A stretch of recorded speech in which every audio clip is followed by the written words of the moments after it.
is supposed to be fun. Books transporting us to different worlds, traffic signs leading us home. But many of our neighbors don't get to experience that. And that continues to be a big focus for many entities in this community. They wanted to take Mary to a play. Filled with pride, Jerome Drimble reads from the latest story he is tackling. Back then, I could not read this. It's just been a couple of months at the Kern Literacy Council. This is what we're working on. And he thanks his teacher, Carol Bennett, for the new boost of confidence. Now I can go to a restaurant, order what I want to order, or pick up a book, what I want to read. Jerome Drimble has dyslexia and back in school began falling through the cracks from a very young age. When he came with me, he was beginning second grade.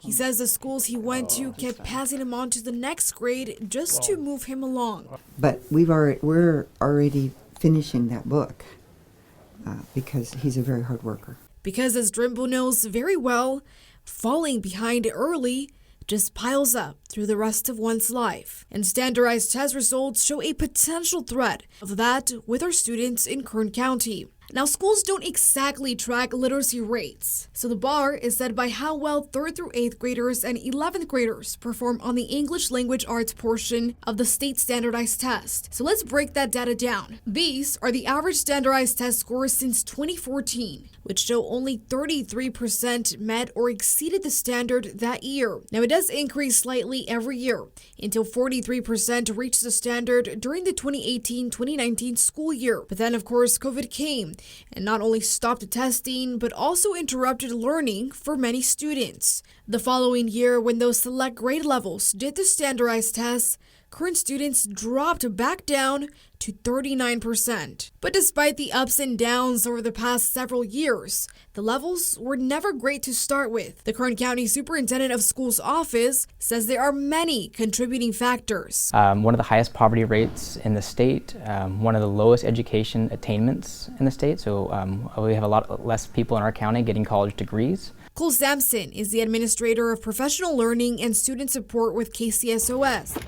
Having grown up in Bakersfield, he still remembers coming down to the Bill Memorial Library as a kid and understands sometimes parents know the importance of reading but have different priorities out of necessity. They may not have the time to do so because they might be asked to work a second job that is competing with that time. They have to make a hard decision between supporting their student or putting meals on the table.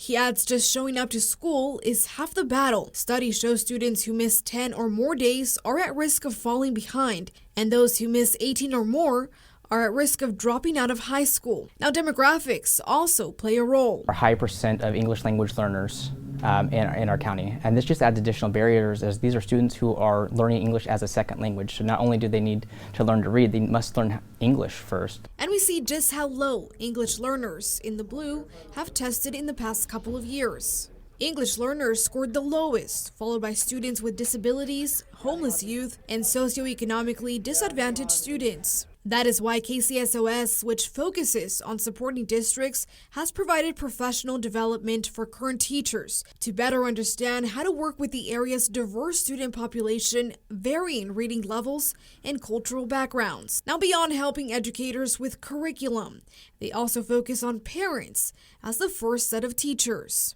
As you are in the car, can we play rhyming games? I'm driving down and I see cat. Can you tell me what rhymes with cat? Or if you're at a restaurant, can you help me read the menu? They will also be launching a program in the spring to support parents in these efforts. And although it is best to start them young, Drimble shows that it's never too late. Look at me. I'm doing it, and I know other people can do it too. And one of those efforts to turn things around is the Snacks in the Stacks program, which gives those ages 2 through 18 a free meal when they come here to do their homework Monday through Friday. We'll have all this information and all the other resources linked on our website, turn223.com. At the Bill Memorial Library, Bonnie Patino, 23 ABC News, connecting you.